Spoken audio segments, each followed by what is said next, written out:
코로나 사태가 벌써 이제 3년째 접어들고 있습니다. 코로나로 인해서 코로나가 장기화되면서 많은 사람들이 코로나 블루를 겪고 있습니다. 우울증을 이렇게 겪고 있는데, 특별히 요새 이제 자가격리자가 많이 늘어나면서 그런 상황들이 더 심하게 일어나고 있는 것을 보게 됩니다. 보건복지부에서 2021년, 그러니까 작년 코로나 19로 인해서 국민 건강이 어떠한가, 국민 정신건강 실태조사를 했습니다. 거기서 보니까 이제 코로나 이전보다도 많은 사람들이 이런 우울증을 많이 겪고 있다고 그래요. 특별히 코로나 이전보다 자살을 생각하는 비중이 40%나 이렇게 증가를 했다고 합니다. 그리고 국민 5명 중에 1명은 우울증으로 인해서 이렇게 위험 상황에 있다고 그래요. 그러니까 참 이렇게 얼마나 이렇게 심각한지를 알 수가 있습니다. 5명 중에 1명이 우울증의 그런 위험 상황 가운데 있다는 것을 보면서 참 심각한 것을 우리가 볼 수가 있죠. 강남에서 곡창집을 운영하는 40대 유모 씨가 있습니다. 그분은 참 이 가게를 운영하면서 참 여러 가지 방역 조치라든지 이 코로나로 인해서 장사가 잘 되지 않아서 폐업을 하지 않을까 하는 그런 두려움 가운데 정말 마음이 정말 우울하다고 이렇게 고백을 했습니다. 예술대학교를 졸업한 또 20대 이모 씨가 있는데 이분은 그런 얘기를 하는 거예요. 제가 취업 걱정에 참 마음이 여러 가지 복잡합니다. 특별히 이제 코로나로 인해서 여러 가지 취업 기회가 이렇게 많이 이렇게 제한되고, 또 다른 뭐 공대라든지 이공계라든지 문과대 출신들은 대부분 이렇게 직장을 찾아서 이렇게 가는데 자신은 이렇게 찾지 못하는 그런 모습을 보면서 여러 가지 우울한 그런 생각들이 많이 듭니다라고 이렇게 고백을 하고 있습니다. 여러 가지 코로나로 해서 취업에 대한 그런 제한을 받는 경우가 상당히 많이 있죠. 그다음에 인생사를 살아가면서 여러 가지 어려움들을 겪기도 합니다. 생계의 그런 어려움도 있고, 실직의 그런 두려움도 있고, 또 여러 가지 암이라든지 여러 가지 질병에 대한 그런 두려움이 우리에게 때때로 이렇게 찾아옵니다. 또 혼인관계의 파탄으로 인해서 괴로워하는 그런 가정들이 있지요. 그 다음에 자식을 양육하면서 우리 뜻대로 자식 양육이 잘 되면은 얼마나 좋겠어요. 그러나 그러지 않는 경우가 많이 있습니다. 그것으로 인해서 자녀 양육의 고단함으로 인해서 이 땅의 부모들이 굉장히 힘들어하는 그런 부모들이 많이 있습니다. 코로나로 인해서 더더욱 그런 부분이 심화되는 그런 경우가 있습니다. 또 죄와 허물로 인한 자책과 그런 책임감으로 인해서 이렇게 굉장히 힘들어하고 있는 그런 사람들이 많이 있죠. 도대체 어떻게 인생을 슬퍼하지 않고 살 수 있는가, 이런 생각이 들 정도입니다.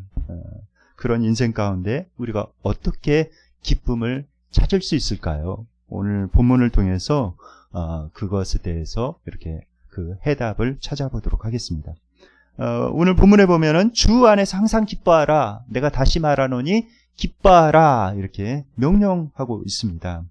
그런데 이 말을 들으면서 거부감이 생기죠. 항상 기뻐하라고 이렇게 명령하고 있는 것입니다. 어떻게 기쁨을 이렇게 강요할 수 있다는 것입니까?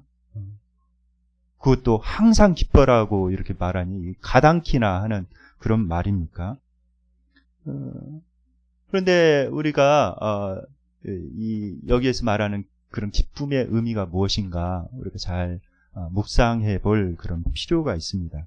세상 사람들은 형통할 때에만 기뻐할 수가 있죠. 어떤 일들이 잘 되고 모든 일들이 잘 형통해야만 기뻐할 수가 있습니다. 그런데 성도가 인생에서 기쁨을 찾는 것은 굉장히 독특한 거예요. 세상 사람들이 알 수 없는 그 비밀이 그 안에 있습니다. 믿는 사람들에게는 어떤 상황에도 불구하고 기뻐할 수 있는 그런 신앙의 비밀이 있어요.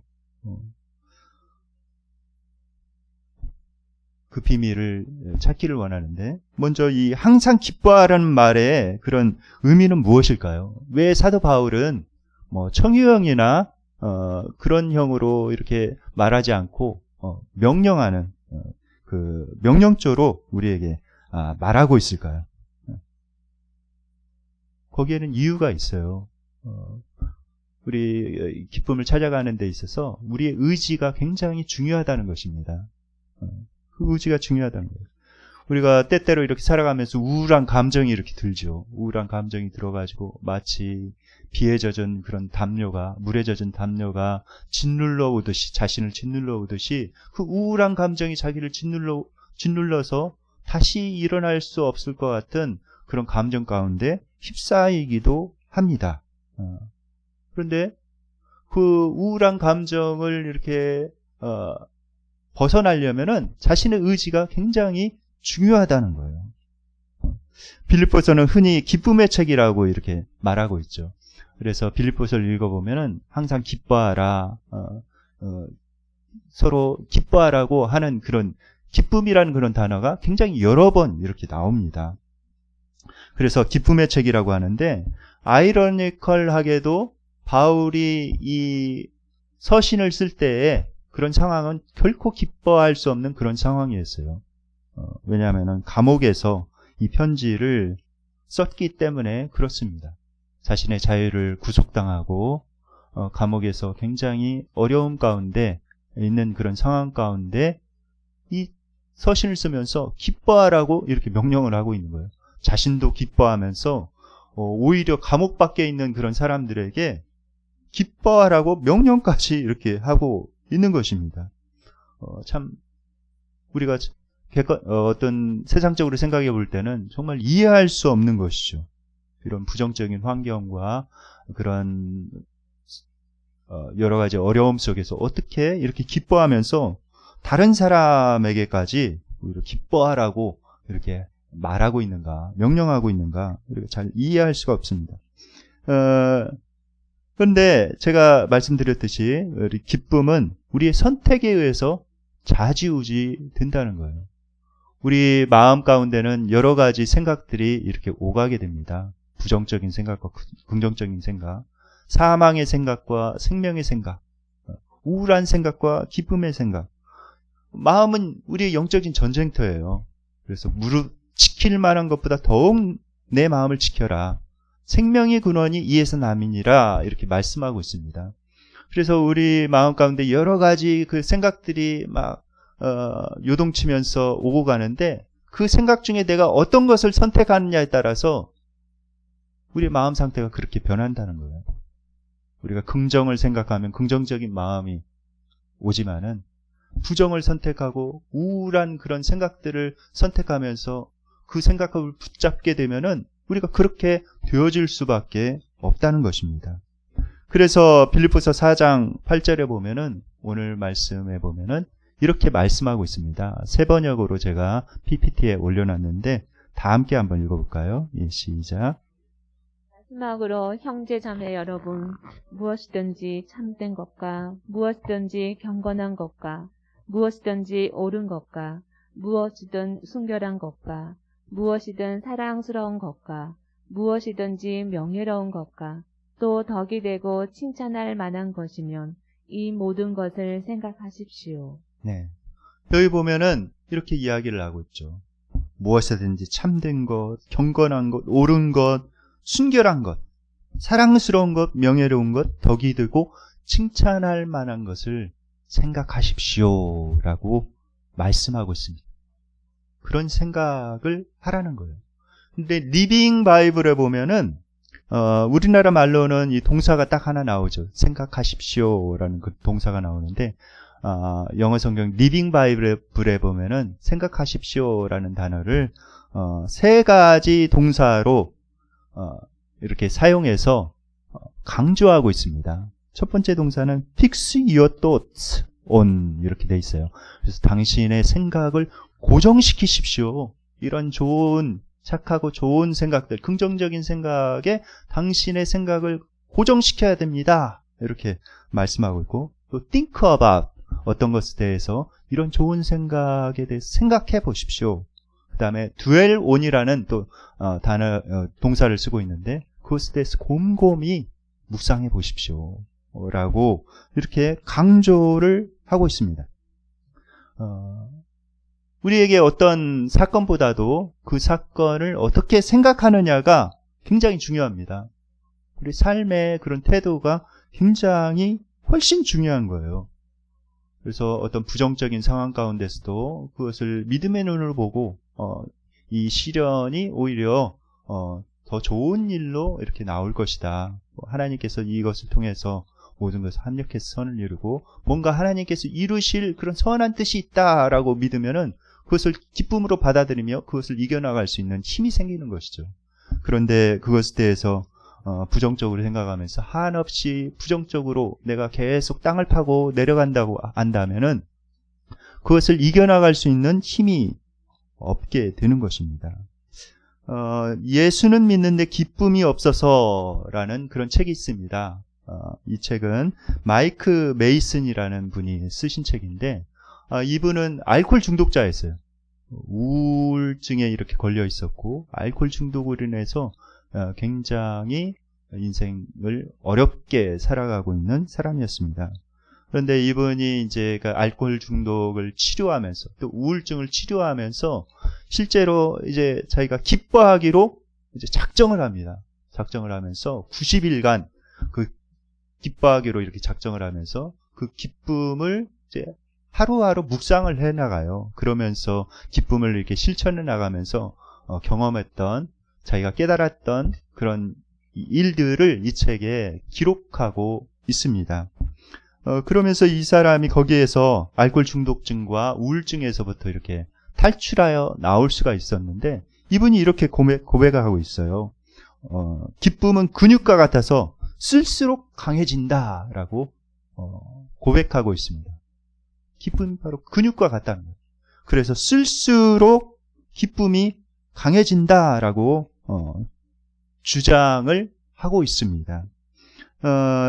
기쁨의 문제는 우리의 선택의 문제라는 거예요. 그것은 선택의 문제이다. 기쁨을 선택하기 위해서 우리가 어떻게 해야 합니까? 근데 이 기쁨을 선택하기가 참 쉽지가 않죠. 여러 가지 부정적인 환경에서 기쁨을 선택하기란 쉽지 않습니다. 그럴 때 우리가 기쁨을 선택할 수 있는 이유가 오늘 본문에 이렇게 나와 있습니다. 먼저 우리는 주 안에서라는 그런 단어에 주목해야 돼요. 주 안에서. 우리가 상황을 초월해서 어떤 상황에서도 기뻐할 수 있는 이유가 바로 여기에 있다는 것입니다. 주 안에서 우리가 생각하면은 기뻐할 수가 있다는 거예요. 첫 번째는 주 안에서 우리가 죄 사함을 받았다는 것입니다. 세상의 많은 사람들 가운데 이 죄의 짐으로 인해서 결코 돌이킬 수 없는 자신의 실수와 죄 때문에 괴로워하고 있는 사람들이 너무나도 많이 있습니다. 다윗도 그런 괴로움 가운데 있었죠. 다윗이 살아가면서 정말 하나님의 마음에 합한 자라 칭함을 받았지만은 그도 넘어져서 죄 가운데 심각한 죄 가운데 빠져서 굉장히 신음하는 그런 순간이 있었습니다. 밧세바와 간음하고 그 남편을 교살해 버린 것이죠. 그 죄를 깨닫고 나서 그가 얼마나 괴로워했는지 성경에 기록되어 있습니다. 시편 32편 3절 4절 말씀을 다 함께 읽겠습니다. 시작. 내가 입을 열지 아니할 때에 종일 신음함으로 내 뼈가 새하였도다. 주의 손이 주야로 나를 누르시오니 내 진액이 빠져서 여름 가뭄에 마름같이 되었나이다. 네. 여기 보면은 죄의 무게로 인해서 내 뼈가 쇠하였다 이렇게 고백을 하고 있습니다. 얼마나 그 죄가 자기를 짓누르는지 뼈가 쇠하였다라고 이야기를 하고 있습니다. 그리고 내 진액이 빠져서 여름 가뭄에 마름같이 되었습니다라고 고백하고 있습니다. 여러분들 가뭄 때문에 논밭이 쩍쩍 갈라져 있는 것을 보신 적이 있으십니까? 그렇게 내 영혼이 그렇게 되어가고 있다는 죄 때문에. 이 죄의 무게, 이거는 정말 대단한 것이죠. 정말 괴로운 거예요. 그러나 예수님을 믿고 그 죄를 진정으로 회개한 사람에게는 하나님께서 사죄의 은총을 주시겠다는 것입니다. 진심으로 그 죄를 뉘우치며 회개하는 사람에게는 그런 사죄의 은총을 주시겠다는 거예요. 다윗이 이렇게 고백합니다. 시편 32편 5절 말씀인데 이렇게 고백해요. 내가 이르기를 내 허물을 여호와께 자복하리라 하고 주께 내 죄를 아뢰고 내 죄악을 숨기지 아니하였더니 곧 주께서 내 죄악을 사하셨나이다. 이렇게 고백하고 있습니다. 그래서 다윗이 하나님께서 내 죄를 사하셨다. 그러면서 다시 기쁨을 회복하고 다시 믿음의 길을 걸어갈 수가 있었다고 고백을 하고 있습니다. 하나님께서는 주님을 사랑하는 자, 주님의 뜻대로 부르심을 입은 자들에게는 모든 것을 이렇게 합력해서 선을 이루어 주십니다. 실수도, 내가 했던 실수도, 또 심지어는 내가 지었던 죄악까지라도 하나님께서는 모든 것을 합력해서 선을 이루어 주신다고 약속을 하고 계세요. 얼마나 이게 소망이 되는지 몰라요. 하나님께서는 그런 능력의 하나님이시다는 것입니다. 그렇기 때문에 우리가 기뻐할 수가 있는 것이죠. 그리고 우리에게는 또 영원한 하나님의 나라가 예비되어 있습니다. 그 사실을 우리가 알아야 돼요. 영원한 하나님의 나라가 예비되어 있다. 비록 이 땅에서 삶이 우리가 세상적으로 볼 때 실패처럼 보일지라도 우리에게는 영원한 하나님의 나라가 예비되어 있는 것입니다. 그리고 때로 살아가면서 어떤 시험에 들 수가 있어요. 저 사람은 예수님도 믿지 않고 하나님도 믿지 않는 사람인데 왜 이렇게 잘 사나? 그 자식들도 잘 되고 세상적으로 이렇게 잘 나가고 돈도 많이 모으고 정말 부유하게 떵떵거리면서 저렇게 살아가고 있구나. 그런데 나는 예수님 믿는 사람인데 왜 그런가 생각하면은 시험에 들 수가 있죠. 이렇게 정말 하나님 계속 믿어야 되나? 라는 그런 생각에 빠질 수가 있습니다. 시편 73편 기자도 거의 그런 사실들을 보면서 거의 넘어질 뻔했다고 이렇게 고백을 하고 있어요. 거의 넘어질 뻔했습니다. 라고 고백을 하고 있습니다. 그런데 그가 또 이런 고백을 하고 있어요. 73편 17절 말씀 다 함께 한번 읽어볼까요? 시작. 하나님의 성소에 들어갈 때야 그들의 종말을 내가 깨달았나이다. 네. 그런데 거의 넘어질 뻔했는데 하나님의 성소에 가서 이렇게 영적인 눈으로 이렇게 보니까 그들의 종말을 깨달았다는 거예요. 여러분, 이 땅에서 내가 회개할 수 있는 기회, 그런 삶의 어려움으로 인해서 내가 또 하나님의 백성으로 잘 준비되어져 가는 것이 정말 복된 길입니다. 그런 기회가 전혀 없이 이 땅에서 그냥 죄악 가운데 살더라도 모든 것이 형통하고 잘 되고 뭐 재산도 많고 세상적으로 잘 나가고 그러다 이렇게 죽는 것은 저주에 가까워요. 회개할 기회 없이 그렇게 살아간다면 그야말로 저주지요. 그러나 여러 가지 인생의 환난 가운데서도 정말 자신을 겸손하게 낮추고 또 하나님 의지하고 또 살아갈 수 있다면은 그리고 회개하고 이 땅에서 회개하여서 영원한 하나님의 나라를 예비하면서 살아갈 수 있다면은 그야말로 그것이 복인 것입니다. 이 땅의 삶이 영원치 않아요. 이 땅에서 삶은 잠깐뿐입니다.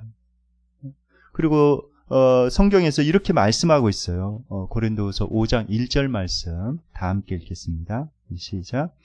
만일 땅에 있는 우리의 장막집이 무너지면 하나님께서 지으신 집, 곧 손으로 지은 것이 아니요 하늘에 있는 영원한 집이 우리에게 있는 줄 아느니라. 요새 우크라이나에서 이렇게 전쟁이 벌어져서 정말 끔찍한 장면들을 이렇게 많이 봅니다. 집이 폭격을 맞아가지고 부서지고 정말 그 보금자리가 파괴되어가지고 정말 울부짖는 그런 사람들을 이렇게 보게 돼요. 그것을 보면서 참 마음이 아프더라고요. 입장을 바꿔놓고 한번 생각해 보니까 내가 살고 있는 집에 미사일이 날라들고 폭탄이 날라들어서 파괴되고 삶의 터전이 이렇게 파괴된다면 얼마나 괴로울까라는 그런 생각이 들었습니다. 그런데 우리가 그렇다는 거예요. 우리 인생이. 이 땅에서 영원히 살아갈 수가 없어요. 이 땅은 다 이렇게 놔두고 가야 된다는 것입니다. 그럴 때 우리에게는 영원한 하나님의 나라가 이렇게 예비되어 있는 거예요. 얼마나 감사한지 몰라요.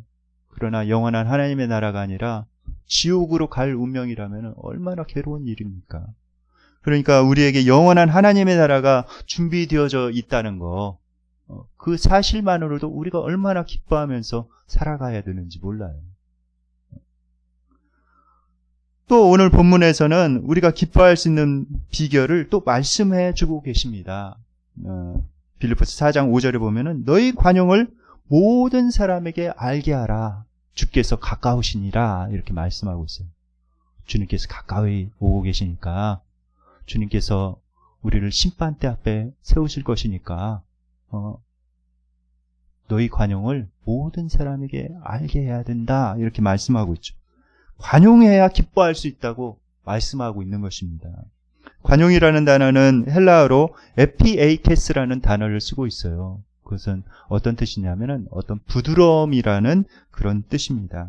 즉 넓은 마음으로 다른 사람을 이렇게 품으라는 그런 말씀인 것이죠. 그런데 다른 사람을 넓은 마음으로 품으려면은 먼저 자신에 대해서 관용할 줄 알아야 돼요. 자신을 품을 줄 알아야 됩니다. 어떤 완벽주의적인 그런 성향이 있는 사람들은 자신에 대해서 굉장히 불만족하고 굉장히 엄격한 잣대로 자신에 대해서 이렇게 생각해 보면서 굉장히 낮은 자존감을 가진 경우가 많이 있습니다. 그런데 그런 자신을 먼저 용납할 줄 알아야 다른 사람을 향해서도 관용할 수 있다는 거예요. 여러분들 기쁨의 반대말이 무엇인지 아십니까? 보통 이제 슬픔 이렇게 이제 말씀을 하실 텐데 발리 게이 교수님이 계신데 이분은 기쁨의 반대말은 신경증이다. 즉 노이로제의 고통이다. 이렇게 말씀하고 있습니다. 신경증. 기쁨이 없는 그런 상태에는 이 신경증이라는 게 굉장히 노이로제의 그런 고통, 어떤 압박, 이런 것에 시달릴 수밖에 없다는 것이죠. 우리 삶에 이런 기쁨이 없으면은 그런 삶을 살아갈 수 있는 에너지원을 잃어버리게 됩니다. 어떤 자동차가 움직이려면은 그 연료가 있어야 됩니다. 그 에너지가 있어야 되는데 전기 에너지나 뭐 휘발유나 뭐 이런 에너지가 있어야 되는데 그 에너지가 없이는 이렇게 전진해 나갈 수가 없다는 거예요. 기쁨이 그런 우리 삶의 에너지원이라는 것입니다. 그런데 사도 바울도 그런 자신에 대해서 굉장히 우울한 경우가 있었어요.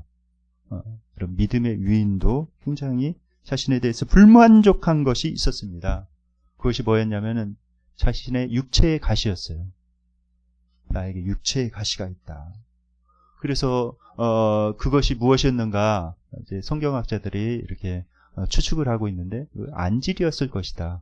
성경이 보면은 눈이 안 좋아서 내가 이 손으로 쓴 큰 글씨를 봐라라고 이렇게 성경에 기록되기도 했습니다. 그러니까 이 사도 바울이 굉장히 눈이 나빴고 이렇게 안질이 있었다라고 이렇게 보는 학자들이 있고 또 다른 학자들은 성경에 이렇게 보면은 사도 바울이 어떤 뭐 넘어진 이렇게 쓰러지는 말씀을 전할 때 비천한 가운데 이렇게 빠질까 두려워한다라는 그런 성경 구절이 기록되어 있는 것을 보는데 거기 보면 사도 바울이 간질병이 있었던 것 같다. 그래서 말씀을 전하다가 이렇게 거품을 물고 쓰러지기도 하고 하는 그런 부분이 있었던 것 같다. 그래서 사도 바울이 그것으로 인해서 굉장히 괴로워했다는 거예요. 괴로워하고 힘들어하고 그러면서 하나님 앞에 나아가서 3번이나 그 문제를 진지하게 하나님 앞에 간절히 아뢰었다는 것입니다. 그런데 하나님께서 응답해 주신 거, 말씀해 주신 거예요. 그것을 고쳐주시지 않고 이렇게 말씀하신 것입니다. 내 은혜가 내게 족하다. 이는 내 능력이 약한 데서 온전해짐이라. 라는 그런 말씀을 하십니다. 그 말씀을 듣고 사도 바울이 이제는 그 약함으로 인해서 기뻐하는 것입니다. 그 이전은 굉장히 괴로워했는데 하나님께 기도하며 그 하나님의 음성을 듣고 나서 너무 기뻐하는 거예요. 내가 여러 가지 내 약함을 인해서 오히려 기뻐하겠다. 왜냐하면은 그 약함을 통해서 그리스도의 능력이 내 안에 머무르게 되고 그리스도의 강함이 내 안에 나타나기 때문이다 라고 고백을 하고 있습니다. 그렇죠. 우리가 다 강하다면은, 내가 다 잘났고 연약한 부분이 전혀 없다면은 우리가 하나님 의지하고 기도하겠습니까? 자신의 능력으로 이렇게 살아가면서 교만해지기 쉽겠죠. 다른 사람은 또 이렇게 판단하기 쉽고. 우리가 연약한 부분이 있기 때문에, 그런 부족한 부분이 있기 때문에 하나님 앞에 기도하면서 하나님의 능력을 덧입을 수 있는 것입니다. 사도 바울이 그것을 깨닫고 나서 오히려 그것을 기뻐하고 있습니다.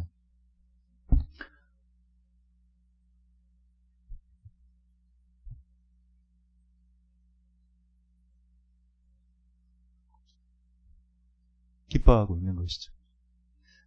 우리 자신의 힘과 지혜와 그 야망을 내려놓을 때 하나님께서는 우리를 사용하시기 시작합니다. 그럴 때 우리를 사용하시기 시작해요. 부정적인 상황에서도 하나님께서 선을 이루실 수 있는 그런 능력의 하나님이십니다. 그 하나님을 우리가 잘 의지하면서 믿으면서 나아가야 되는 거예요. 그래서 우리 연약함에도 나의 부족함에도 그것을 관용하면서 하나님께서 그것을 통해서 오히려 나를 빚어가신다는 것, 또 오히려 그 약함을 통해서 나를 사용하신다는 것을 우리가 알아야 됩니다. 한 50대 후반에 위암 말기 남성이 있었습니다. 이분이 이제 병원에 입원해서 굉장히 힘들게 생활을 하고 있었어요. 저혈압이 있어서 주사제를 맞아가면서 간신히 이렇게 버티고 있는 그런 상황이었습니다. 그래서 목사님이 이렇게 병원에 신방을 오시면은 그런 얘기를 해요. 목사님 앞에. 목사님, 저 다 되어갑니다. 곧 죽을 것 같습니다. 이렇게 고백한 것이죠. 그런데 이분에게 최근에 기쁜 일이 이렇게 생겼습니다. 이분이 기뻐하는 거예요. 어떤 한 일이 생겼는데 그것으로 인해서 이분이 기뻐하게 됩니다. 한 30대의 그런 젊은 위암 환자가 이렇게 온 거예요. 자기 자신하고 똑같은 병명의 그런 환자가 입원한 것입니다. 근데 이분이 굉장히 위암 이렇게 투병을 하면서 굉장히 괴로워하면서 힘들어하는 거예요. 자기 병실에 이렇게 들어왔는데, 근데 그 사람을 자기가 위로해 줄 수 있다는 것, 그 사람에게 멘토가 되어줄 수 있다는 것에 이 사람은 깜짝 놀라면서 참 삶의 가치를 거기에서 느끼게 된 것입니다. 이 사람이 들어와서 이렇게 이야기를 한 거예요. 이제 그분한 동일한 병으로 입원한 그 젊은 환자에게 여러 가지 조언을 해주는 것입니다. 2인실에 혼자만 있지 말아라. 그렇게 되면은 굉장히 외롭고 우울감에 빠질 수가 있다. 그러니까 다인실, 여러 사람이 어울려 있는 그런 병실에 들어가서 여러 사람과 같이 말하면서 어울려야 그런 것들을 이겨낼 수가 있다. 그리고 진통제 맞는 거 그거 너무 두려워하지 말아라. 진통제 이렇게 맞아야 이런 고통도 이겨나갈 수 있고, 내가 경험자로 이렇게 해보니까 그렇다. 그리고 이렇게 우울증 약 이렇게 맞는 거, 먹는 거, 그것에 대해서 두려워하지 말아라. 그걸 먹어야만이 이렇게 잘 버텨나갈 수 있다. 여러 가지 조언들을 이렇게 해주는 것입니다. 그런데 그 젊은 환자가 그 이야기를 듣고 잘 이렇게 경청하고 그 이야기를 잘 따르고 자신을 잘 또 의지하면서 이렇게 살아가는 거예요. 그것을 보면서 이 사람이 감격한 것입니다. 내가 신앙생활 7년을 이렇게 했는데 내 신앙생활이 깊지 않고 나는 아무것도 가진 것도 없고 아무것도 이제 이 세상에 할 것이 없다고 이렇게 생각이 되었는데 하나님께서 나를 기억하시고 하나님께서 나를 사용하셔서 이 사람을 위롭게 하시고 이 사람에게 그런 삶의 멘토가 되게 하셨구나 라는 것을 생각하면서 너무 감격스러워서 목사님이 방문했을 때 눈물을 흘리면서 그것을 간증했다는 것입니다. 그렇죠. 우리가 우리의 연약함에 처했을 때 상대방을 진심으로 이해할 수가 있어요. 그리고 상대방을 진심으로 위로해주고 세울 수 있는 그런 힘이 거기에서부터 이렇게 나옵니다. 그리고 상대방에 대해서 비로소 관용할 수 있는 그런 마음이 생겨요. 사람이니까 그럴 수가 있어. 나도 이런 연약함이 있잖아. 저 사람에게도 그럴 수가 있는 거야.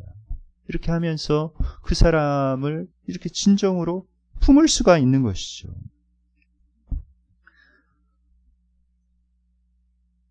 그럴 때 상대방을 향해서 관용의 마음으로, 넓은 마음으로 상대방을 이해하고 품어나갈 때 비로소 우리 마음 가운데 평안함이 깃들게 됩니다. 그렇지 않고 내 입장에서만 이렇게 서서 저 사람이 왜 그럴까? 왜 저렇게 행동할까? 도대체 이해가 되지 않는다. 이렇게 생각하기 시작하면은 마음속에 평강이 없죠. 그러나 사람이니까 그럴 수가 있어. 또 그 사람의 입장에서 내가 그 사람의 신발을 신어보고 그러면서 그럴 수 있겠구나. 그것을 이해하고 그 사람을 품을 때에 진정 거기에서부터 마음의 평안이 이렇게 찾아오게 됩니다. 그러기 위해서는 우리가 반드시 해야 되는 것이 있는데 기도예요. 기도를 해야 됩니다. 기도하지 않으면 결단코 이런 평안을 체험할 수가 없어요. 하나님 앞에 그 문제를 가지고 간절히 기도해 나아갈 때, 그리고 하나님의 음성을 들을 때 비로소 그 문제에 대해서 하나님의 시각을 갖게 됩니다. 그리고 문제 해결의 실마리를 이렇게 찾을 수가 있는 거예요. 이런 문제가 이래서 이렇게 있구나. 이 문제에 대해서 어떻게 해결해야 되겠구나 하는 그런 삶의 실마리를, 그 문제를 해결할 수 있는 실마리를 찾을 수가 있습니다. 그리고 무엇보다도 하나님의 도우심을 덧입을 수가 있어요. 기도를 통해서. 그래서 오늘 본문 빌립보서 4장 6절 7절에 이렇게 사도 바울이 우리에게 권면하고 있습니다. 다 함께 읽겠습니다. 아무것도 염려하지 말고 다만 모든 일에 기도와 간구로 너희 구할 것을 감사함으로 하나님께 아뢰라.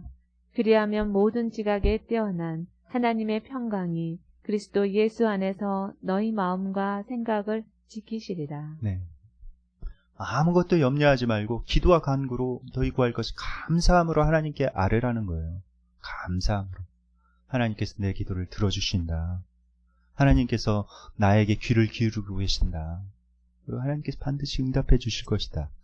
라는 믿음을 가지고 감사함으로 하나님께 그 기도를 드리면은 하나님께서 하늘의 그런 평강, 우리가 세상에 이해하지 못할 하늘의 평강으로 우리 마음을 지켜주신다고 이렇게 말씀하고 있습니다. 기도와 간구로 우리가 해야 될 것, 첫 번째는 하나님께 모든 것을 맡길 줄 알아야 돼요. 온전히 맡길 줄 알아야 됩니다. 하나님께. 사람이 염려한다고 그 키를 한 자나 더 할 수가 있습니까? 나 키 커야 되는데 하면서 막 염려한다고 그 키가 한 자라도 이렇게 자랄 수 있을까요? 전혀 자랄 수가 없죠. 그런 부분이 있어요. 그래서 그런 것에 대해서는 염려해서는 안 되는 것입니다. 온전히 하나님께 맡겨야 되죠. 그런데 우리가 기도했는데도 염려가 있어요. 제가 기도했는데 안 되던데요. 기도했는데 염려가 계속 있던데요. 라고 이렇게 말하는 사람이 있습니다. 그런 경우는 뭔가 그거는 기도가 아직 부족한 거예요. 하나님 앞에 그 문제를 가지고 충분히 기도하지 않았기 때문에 그렇습니다. 충분히 기도하면은 반드시 하나님의 평강이 그 가운데 있어요. 참된 기도란 무엇인가? 참된 기도란 모든 문제에 하나님의 섭리가 있다는, 하나님의 뜻이 있다는 것을 믿고 그 문제를 온전히 하나님께 내어 맡기는 것입니다. 하나님께서 이 모든 문제를 통해서 뭔가 이루실 것이 있다. 그리고 하나님께서는 그 모든 문제를 통해서 합력해서 선을 이루어주실 것이다 라고 믿고 그 문제를 하나님 앞에 온전히 위탁해야 합니다. 그렇게 위탁해야 돼요. 과감하게 맡겨드려야 됩니다. 때로는 이런 거룩한 체념이 필요해요. 우리에게 거룩한 체념이 필요한 것입니다. 여러분들 공중고개 서커스를 보신 적이 있으십니까? 공중고개 서커스를 보면은 정말 아슬아슬하지요. 어떻게 공중에서 저렇게 할 수가 있는가라는 그런 생각을 합니다. 그런데 공중고개 서커스를 하면서 서커스의 비밀이 있는데, 우리가 생각할 때는 이렇게 줄에 매달려 있는 사람이 아니라 공중에 이렇게 줄을 떠나서 공중에 제비를 돌아서 줄에 매달려 있는 사람을 이제 공중에 떠 있는 사람이 잡는다고 이렇게 생각하지 않습니까? 그런데 그렇게 되면은 굉장히 위험하대요. 공중 고개사가 그 비밀을 이야기를 했습니다. 실제로 그렇게 공중에 우리가 그네를 떠나가지고 그 공중에 떠 있는 사람이 손을 잡으려고 하면은 사고가 생긴대요. 잡아주려고 하는 사람의 손목이 부러지거나 또 어떤 다칠 수가 있다는 것입니다. 굉장히 위험하다는 것입니다. 그래서 공중에 그네를 떠나서 공중에 떠 있는 사람이 해야 될 것이 있는데, 그것은 손을 쭉 뻗고 그다음에 아무 생각을 하지 않고 그냥 내어 맡기는 거래요. 그러면은 그네 탄 사람이 그 사람의 손목을 딱 잡아준다는 것입니다. 그래서 잡을 수 있도록, 그 그네에 매달려 있는 사람이 자신을 잡을 수 있도록 온전히 맡기고 이렇게 손을 뻗고 있어야 됩니다. 그래야 부상당하지 않고 그 고개를 할 수 있다는 것입니다. 하나님 앞에서도 우리가 그런 자세가 필요한 거예요. 하나님 앞에 우리가 할 수 있는 일들은 최선을 다해서 이렇게 하되, 할 수 없는 것들에 대해서는 과감히 하나님 앞에 맡겨드려야 합니다. 그것을 가지고 계속 염려하면서 이렇게 해서는 안 돼요. 그럴 때 하나님께서 그것에 대해서 이렇게 또 하나님께서 역사하시는 것입니다. 그것을 통해서.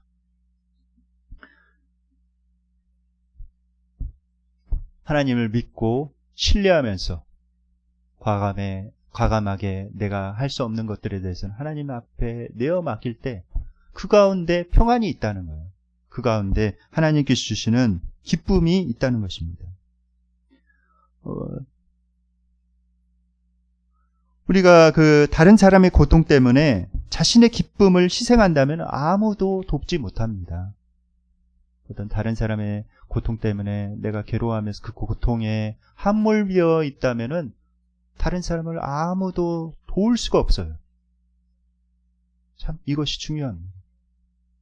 그렇기 때문에 우리가 그 고통 가운데 함몰되지 않고 하나님 안에서 기쁨을 찾아가는 것이 필요해요. 주 안에서 우리가 기뻐하면서 살아가야 합니다. 그래야 우리가 우리의 가정을 살릴 수 있고 자녀들을 살릴 수 있고 내 주변에 있는 그런 고통 가운데 있는 이웃들을 살릴 수가 있는 거예요. 그래야 세상을 치유할 수 있는 그런 힘이 우리에게 생기는 것입니다. 그러기 위해서는 우리가 어떻게 해야 되는가?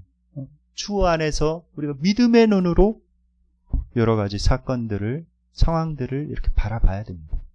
그리고 관용할 줄 알아야 돼요. 자신에 대해서, 다른 사람에 대해서 관용하고 또 하나님 앞에 간절히 기도하며 그 문제를 하나님 앞에 기도로 의탁할 줄 알아야 됩니다. 그럴 때 하나님께 주시는 평강이 우리의 마음을 지배하고 하나님께서 주시는 기쁨이 우리에게 있을 것입니다. 오늘 시편 32편 6절 7절에 이렇게 말씀하고 있습니다. 다 함께 한 목소리로 읽겠습니다. 이로 말미암아 모든 경건한 자는 주를 만날 기회를 얻어서 주께 기도할지라. 진실로 홍수가 범람할지라도 그에게 미치지 못하리이다. 주는 나의 은신처 이오니 환난에서 나를 보호하시고 구원의 노래로 나를 두르시리이다. 셀라. 이제 말씀을 묵상하면서 하나님 앞에 기도하는 시간을 갖도록 하겠습니다.